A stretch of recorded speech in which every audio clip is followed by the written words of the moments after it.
Mana yang disebut oleh Ustaz Dawi tadi, beliau dan beberapa sahabat dari sini telah mengikuti saya sehinggalah penghujung negeri Sabah, ya. Dah ujung sana hampir dengan Kalimantan. Ibarat orang kata kalau rumah mereka itu masaknya di Malaysia, makannya di Indonesia, ya. Anjungnya di Indonesia, dapurnya di Malaysia, gitu. Dekat sangat. Pada pagi ini saya lihat poster yang disediakan oleh sahabat-sahabat kita itu tajuknya Isra dan Miraj, ya, sebenarnya, ya, sebenarnya. Karena Isra dan Miraj ini peristiwa yang selalu kita ulang setiap tahun, ya. Dan banyak sudah peristiwa yang kita dengar.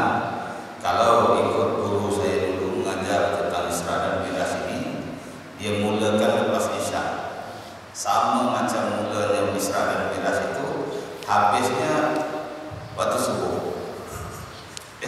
Jadi kita dah subuh pagi ini, ini kita dah balik dari Isra dan Miraj. Walau bagaimanapun kita mula, insyaallah. Bismillahirrahmanirrahim. Allah Subhanahu wa taala berfirman, Subhanalladzi asra bi 'abdihi lailan minal masjidil haram ilal masjidil aqsa alladzi barakna hawlahu linuriyahu min ayatina innahu huwas sami'un basir. Maha suci Allah yang telah menjalankan hamba-Nya yakni Muhammad sallallahu alaihi wasallam pada malam hari dari Masjidil Haram di Makkah ke Masjidil Aqsa di Palestina, yang kami berkati kelilingnya untuk memperlihat kepadanya tanda-tanda kekuasaan dan kebesaran kami. Sesungguhnya Allah jualah yang maha mendengar lagi maha mengetahui. Surah Al-Isra ayat 1, ya. Surah Al-Isra ini ayat surah yang ke-17 ayat 1. Peristiwa ini Allah ceritakan dalam Al-Quran. Allah menjalankan, membawa Rasulullah SAW berjalan malam. Isra itu perjalanan malam. Kalau siang bukan Isra, perjalanan malam antara Masjidil Haram ke Masjidil Aqsa. Itu Isra. Maknanya perjalanan itu satu perjalanan yang jauh tapi pantas, cepat, dan dalam tempoh yang singkat itu pula, kalau kita baca sejarahnya, banyak berlaku berbagai-bagai peristiwa, terutama tentang perkhabaran bagaimana Rasulullah SAW itu dalam perjalanannya singgah di satu tempat bernama Taibah, ataupun dikenali selepas itu sebagai Yasrib, dan dikenali pula selepas itu sebagai Madinah, ya. Maknanya perjalanan Rasulullah SAW itu dari Makkah singgah dulu, melihat dulu, meninjau dahulu tapak ataupun laluan perjuangannya di manakah akan berhijrah. Maknanya hijrah Rasulullah SAW itu 2 tahun sebelum hijrah itu Rasulullah dah ditunjukkan tempat, dah diberitahu tempatnya, inilah tempat yang akan dibangunkan Islam itu selepas Rasulullah SAW berhijrah dari Makkah ke situ, ke Madinah, ya.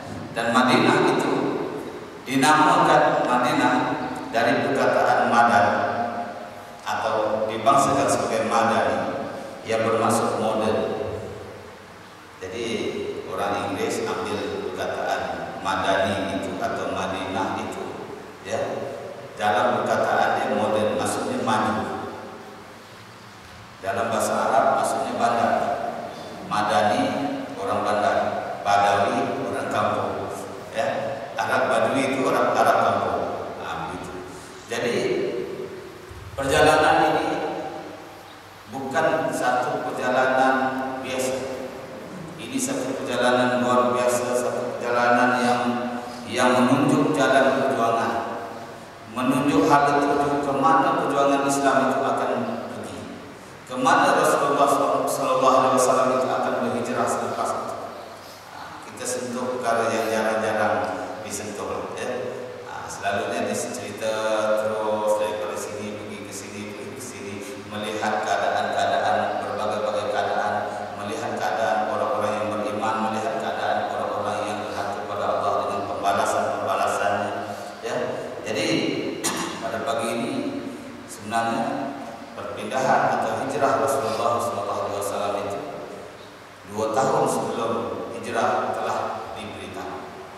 Kemudian apa yang paling penting dalam peristiwa Isra dan Mi'raj ini? Setelah Rasulullah SAW tiba di Madinah, tiba di Palestina, ya, dalam masa yang singkat, bukan lagi sekadar sampai ke Palestina perjalanan, kemudian dibawa Rasulullah SAW itu naik ke langit, langit bertingkat-tingkat, ya, kalau ikut dalam hadis yang kita baca itu, sehingga di Palestina itu tampaknya, ya. Dan ringkaskan ceritanya menerima 50 waktu sholat. Yang kita sholat hari ini 50 waktu itu 5 waktu, 5 waktu saja, ya. Karena Rasulullah SAW memberitahu kepada kita yang selalu kita baca, yang kita paham, satu amal kebaikan Allah gandakan 10.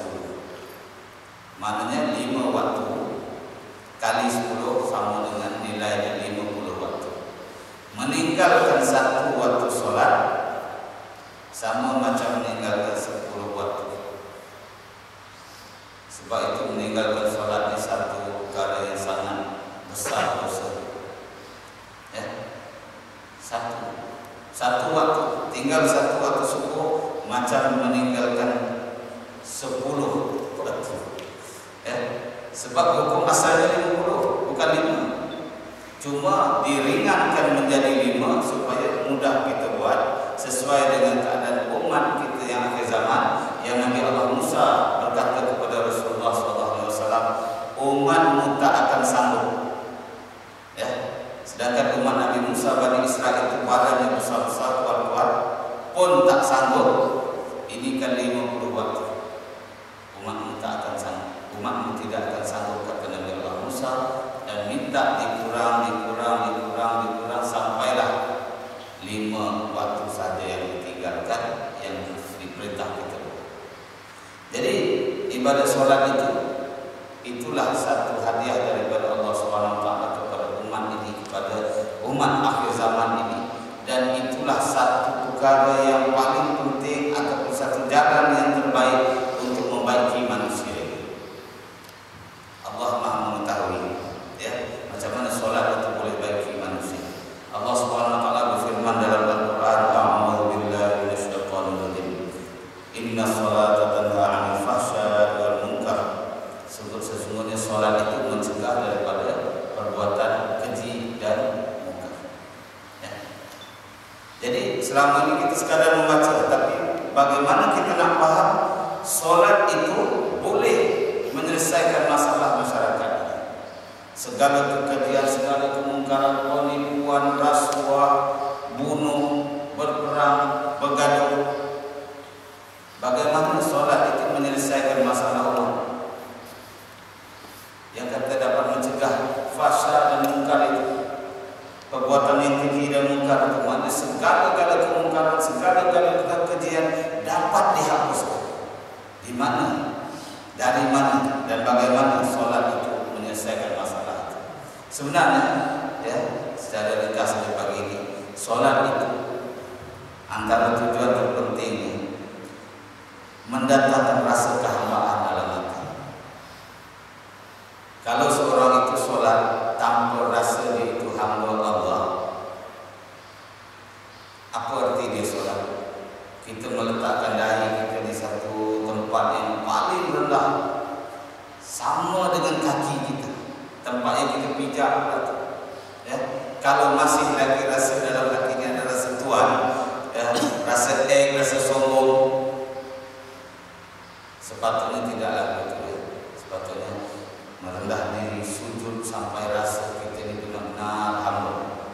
Jadi sholat itu sebenarnya untuk melahirkan satu rasa kehambaan kepada Allah SWT, rasa lemah, rasa kerdil di hadapan Allah, rasa berdosa di hadapan Allah, rasa kita ini tidak punya apa-apa di hadapan Allah SWT, ya. Kita ini benar-benar hamba yang mana kalau Allah tak beri kepada kita, Allah tak izinkan kepada kita, sekali kita pejam mata dah tak boleh buka lagi, ya.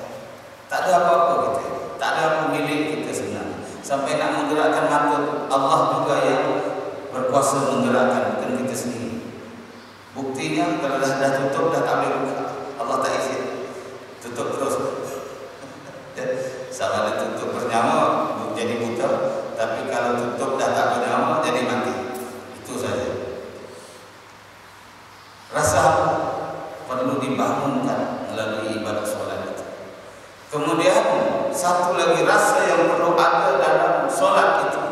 Solat itu tujuannya untuk melahirkan rasa bertuhan.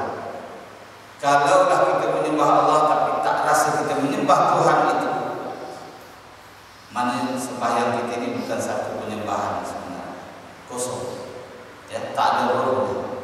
Apa itu rasa bertuhan?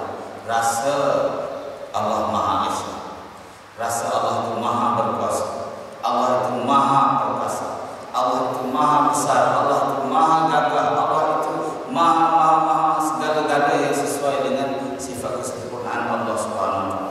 Itu perkara yang perlu kita bawa dalam solat, yang perlu kita rasa. Karena itu setiap kali solat, agar solat kita ada jiwa, ada rohnya, setiap kali solat mesti kita datang dengan rasa kehambaan dan datangkan rasa bertuhan dalam hati. Jadi saya nak bagi tip dari begini, cara, ya, nak bagi tip cara bagaimana nak melahirkan rasa kehambaan dan lahirkan rasa bertuhan dalam hati itu. Sepanjang kita solat, sampai kita habis solat, sampai kita di luar solat, rasa itu akan sentiasa kita bawa sampai segala mazmumah dalam hati kita jadi hancur lebur, yang digantikan dengan sifat-sifat mahmudah, sifat-sifat yang terpuji. Sebelum solat, ambil masa, ya, ambil masa 1 minit. Tak payah tengok jam, tak payah tengok jam ini 30 saat. 30 saat yang pertama agak-agak aja lah, agak-agak saja. 30 saat yang pertama itu kita gunakan untuk datangkan rasa kehambaan. Berdiri dalam salat, imam dah depan, ambil masa sikit, ambil masa sikit, bertenang, supaya jangan tergesa-gesa. Bertenang itu daripada Allah, tergesa-gesa itu daripada syaitan. Jadi bertenang. Sebab itu solat ini selalu kita tengok semua nak cepat, semua nak cepat. Duduk dulu bertenang, pastikan saf dulu semua dah rapat. Ambil 30 saat, sama-sama datangkan rasa hamba, datangkan rasa berdosa. Ya Allah, ini banyak buat dosa. Aku ini kerdil, aku ini tak mampu. Ceritalah betul je lagi ini. Aku ini jahat. Tak apalah cerita dengan Allah. Tak usah jangan cakap dengan manusia, ya. Cerita dengan Allah. Kemudian 30 saat yang kedua itu, ya Allah, Engkaulah yang Maha Besar, Engkaulah yang Maha Berkuasa, Engkaulah yang Maha Perkasa, Engkaulah yang Maha Mencipta, Engkaulah yang memberi aku rezeki, Engkaulah yang menghidupkan, Engkaulah yang mematikan. Ulang-ulang sampai kita rasa Allah itu benar-benar Tuhan kita. Yang waktu itulah saat yang kita rasa benar-benar bertuhankan Allah itu. Kita mengangkat takbir Allahu Akbar, Allah Maha Besar waktu itu. Waktu itu segala-gala dalam dunia kita dah lupa, dah kecil. Dan perkara itulah rasa kehambaan tadi dengan rasa bertuhan tadi, kita ulang-ulang dalam setiap perbuatan kita dalam solat. Sepanjang solat daripada mula takbir sampai ke salam itu, ulang-ulang rasa berdosa. Waktu rukuk rasa lemah, waktu sujud rasa lagi kerdil di hadapan Allah, rasa kecil sangat di hadapan Allah. Kemudian rasa Allah itu Maha tinggi, Maha hebat, Maha berkuasa. Itu solat yang ada roh, ya, yang ada roh, yang ada rasa kehambaan, yang ada rasa bertuhan. Rasa kehambaan akan menghancurkan segala mazmumah dalam hati. Bila mazmumah dalam hati tak ada lagi riya, tak ada lagi ujub, tak ada lagi sum'ah, tak ada lagi gila pangkat, tak ada lagi gila puji, tak ada lagi gila glamour, ya, tak ada lagi sombong, tak ada lagi kedekut, tak ada lagi pemarah, tak ada lagi hasad dengki. Dihancurkan oleh rasa kehambaan itu tadi, ya. Nak hasad akibat kita ni tahu segala nikmat tu Allah yang beri kepada siapa yang tidak akibat pun nak dengki dengan nikmat orang lain.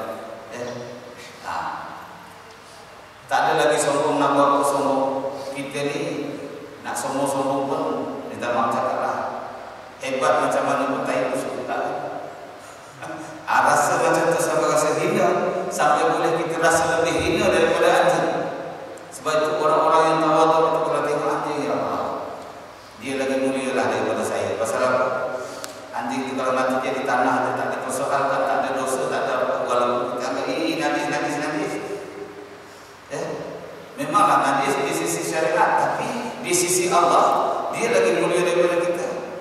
Pasal apa? Kita mati akan diperhitungkan, akan dikira dosa pahala dia mati terus saja. Baik jadi macam ni.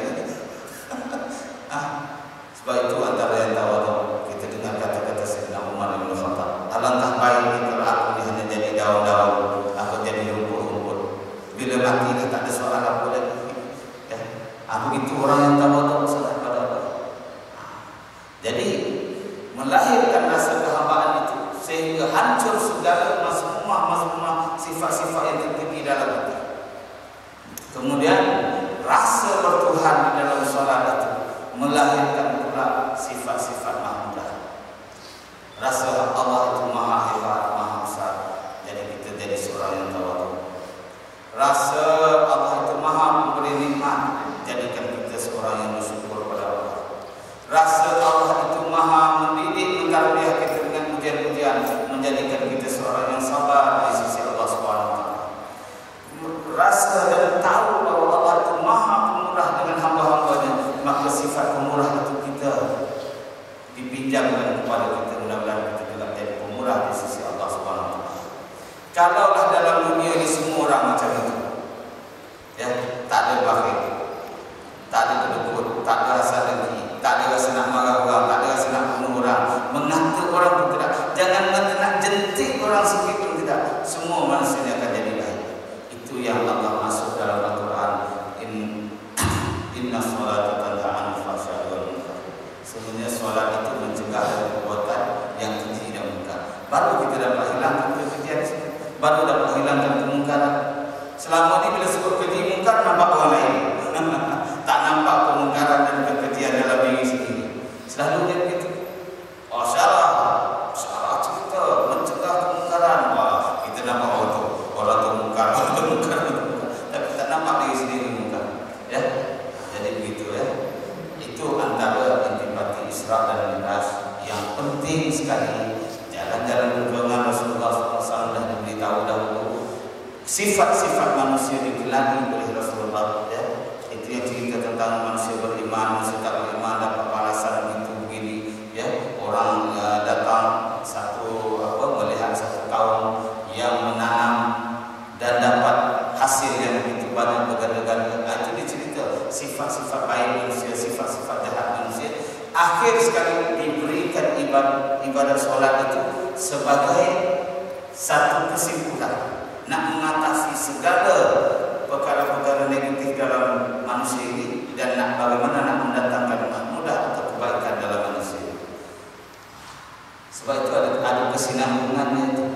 Yang itu yang jarang dikaitkan, bahawa bagaimana segala yang Rasulullah SAW melihat itu sebenarnya jalan penyelesaian yang ada dalam ibadah solat yang dikurniakan kepada Rasulullah SAW itu sampailah kita amal menjadi kewajiban kita hari ini. Saudara-saudari sekalian yang sekalian, sebab ramai dah mula ngantuk, kita pasang dulu klip video kita ini, antara yang terbaru. Gambar Ustaz Dawi pun ada. Rugi kalau tak tengok.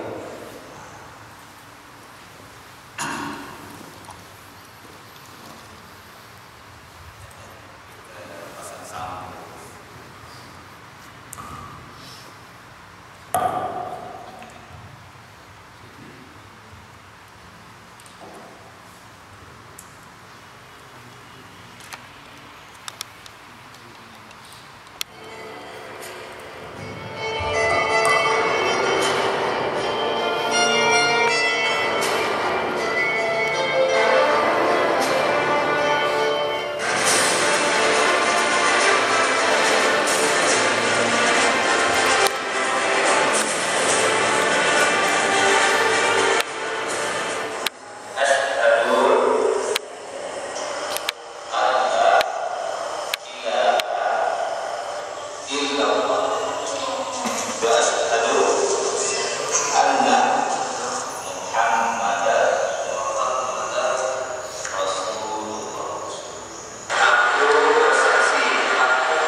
gabungan daripada syahadah yang paling awal dahulu tahun 2011, bulan 11 sampai sekarang ini dah 190 ya. Ustaz Dawi mensyahadahkan uang yang ke-189, saudara Radi ada dia dia mensyahadahkan uang yang ke-190. InsyaAllah ya, minggu hadapan ini kita akan menerima lagi 2 orang ya, pemeluk Islam, pengurusi gereja yang kita ziarah hari itu, insyaAllah. Jadi dah bersedia dah nak memeluk Islam, cuma tak kena masa lagi. Jadi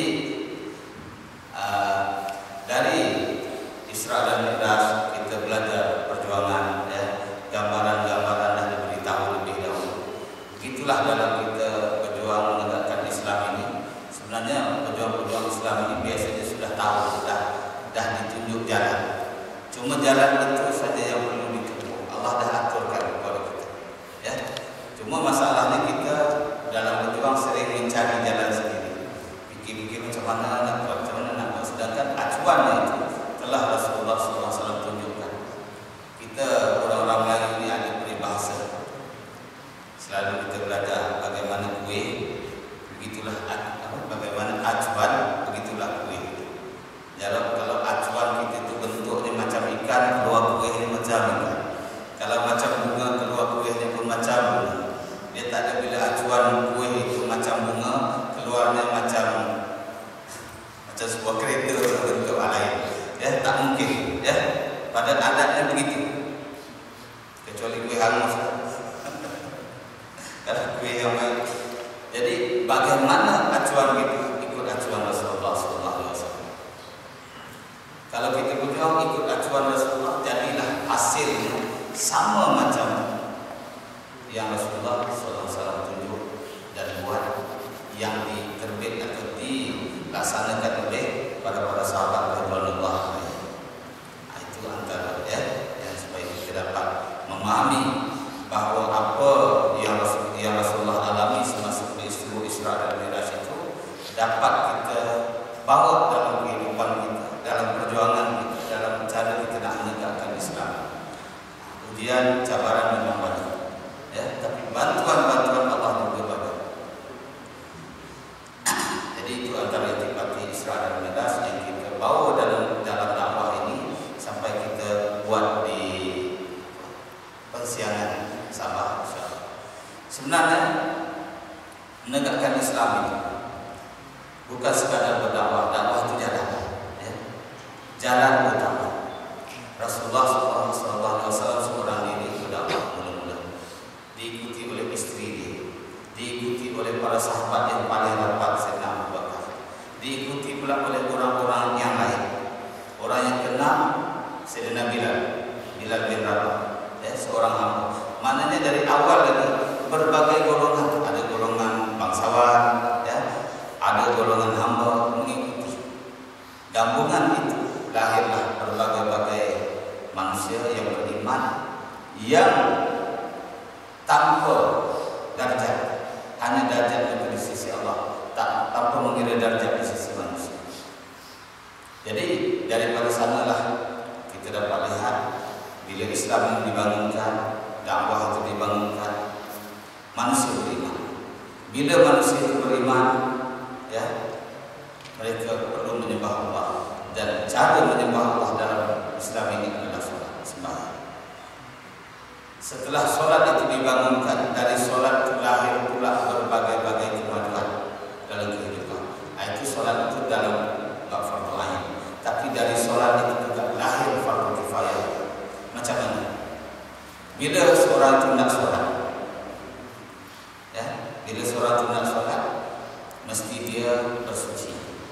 Kalau nak bersuci, tak dapat tidak kena dengan air, ya. Tak disebut mula-mula bersuci ambil debu terus, tak, mesti dengan air. Nak menyediakan air itu satu kemajuan. Kalau tak ada air tempat itu perlu gali keriki. Kalau tak ada kerikinya perlu dibuat saliran daripada bukit-bukit yang ada mata air, bawa ke situ. Itu kemajuan. Lahir daripada satu ibadah solat. Kemudian setiap orang yang nak solat itu wajib menutup auratnya. Nak tutup aurat dengan pakaian.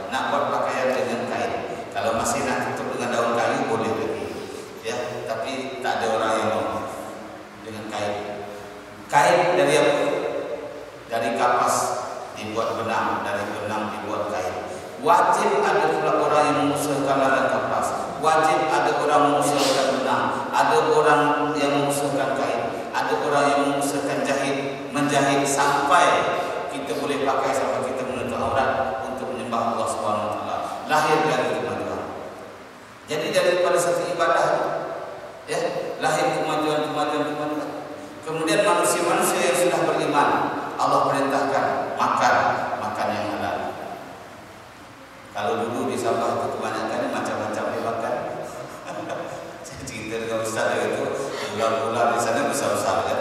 Satu hari berlaku peperangan, pergaduhan antara 2 ekor ular. Seekor ular hitam, spesies anaconda, satu lagi ular tudung sula yang warna kekuningan itu. Panjang 11 kaki. Ya. Jadi ular bergaduh. Datang orang-orang kampung tembak dari atas jambatan yang panjang kita nampak dari itu, tembak ya. Matilah dua-dua. Dalam setengah jam saja ular itu hilang. Ini bukan misteri, ini bukan cerita lain. Bukan ular itu tiba-tiba hilang dari pandangan mata, bukan. Ada orang ambil. Jadi kita pun tak tahu mana pergi ular itu. Ditanam pun tidak, tak nampak, ya, hilang begitu. Tak lama lepas itu saya datang, waktu itu anak saya saja ada yang dia ambil gambar. Saya datang kampung itu mengajar macam biasa di dewan itu kita belajar tentang halal haram. Tiba-tiba satu orang bangun, dia kata, Ustaz, saya mau tanya, aku hukum makan ular, bolehkah makan? Saya dah susah, ini mesti tentang ular yang itu yang hilang itu mesti berkaitan itu. Jadi saya pun tanya apa ni, kita pun berlatih sebenarnya, berhikmah dalam berdakwah ni, nak kena bijaksana, nak kena cepat menangkap apa maksud pertanyaan itu. Tak boleh terus haram, berdosa, tak boleh cerita gitu. Cerita dulu ular ini apa, cerita dulu tentang makanan yang halal dulu.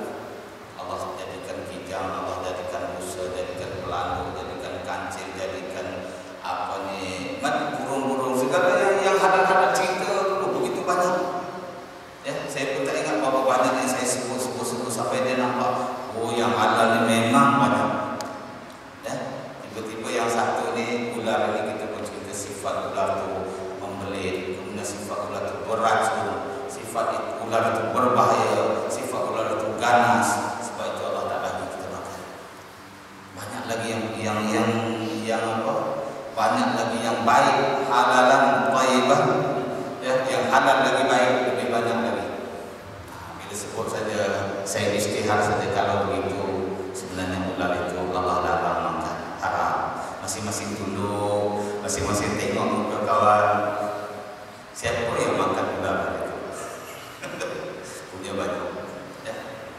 Saya pernah pergi satu kenduri kat situ. Kenduri kahwin sebab keluarganya ramai yang Islam. Yang rumah kenduri itu belum Islam lagi. Ya, anaknya itu belum Islam, jadi anak cucu menantu itu belum Islam. Tapi sebabkan datuk dengan saudara-saudara lain ini semua sudah Islam, mereka tak menghidangkan babi.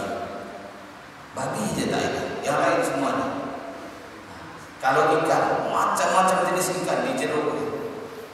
Kemudian segala jenis binatang, busa, pelandu, kijang, tergiling, segala-galanya, termasuklah ular.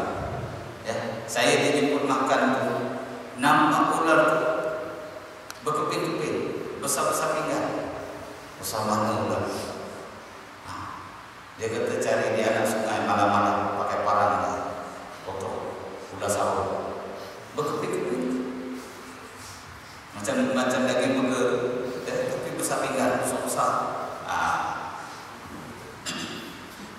Begitulah besarnya ular. Misalnya kalau 14-15 kaki tadi kecil, ya, kecil. Maknanya ada lebih besar. Ada yang biasa kita nampak ular menyeberang jalan lori balak tu besar. Ekornya tak nampak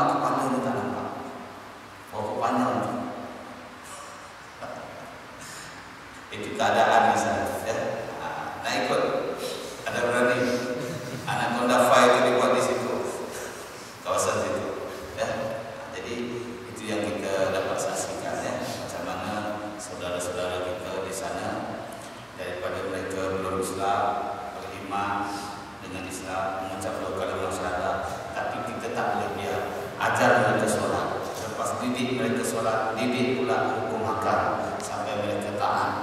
Sampai kemudian bila nak makan, kena tunjuk cara makan.